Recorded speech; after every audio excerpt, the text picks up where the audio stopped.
morning. You're watching News on the Hour on Leadership Television. My name is Winifred Ugbebo.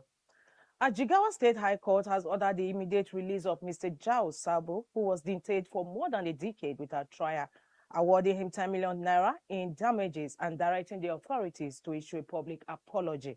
Sabo was arrested in 2014 over allegations of criminal conspiracy and armed robbery, but remained in custody for over 10 years without his case being brought before a court for trial.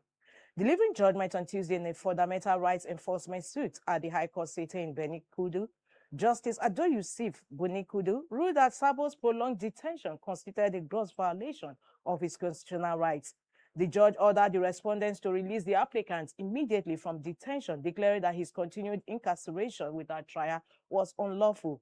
Justice Benikudu further directed the Attorney General of Jigawa State, the Jigawa State government, and the Commissioner of Police to jointly pay Sabo 10 million naira as compensation for the violation of his rights.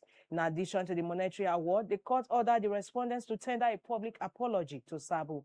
The apology, the judge ruled, must be broadcast on major radio stations across Jigawa State. The court held that Sabo's detention violated several provisions of the 1999 Constitution of the Federal Republic of Nigeria as amended, including sections relating to personal liberty, fair hearing, freedom of movement, and the enforcement of fundamental rights. Justice Benikudu also cited relevant provisions of the African Charter on Human Rights, Human and People's Rights, noting that Sabo's rights to personal liberty and fair trial were clearly breached by the authorities. The judge stressed that no individual should be deprived of liberty indefinitely without due process, warning that such actions undermine the rule of law and public confidence in the justice system.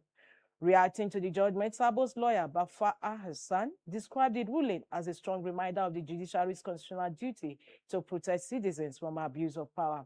He said the decision reaffirmed that fundamental rights are sacrosanct and must be respected by all authorities, regardless of the allegations against an individual.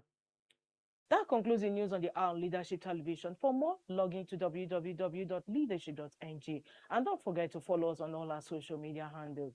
Thanks for joining us. Thank you for watching. For sponsorship and advert placements, please contact 080-3688-6158. Last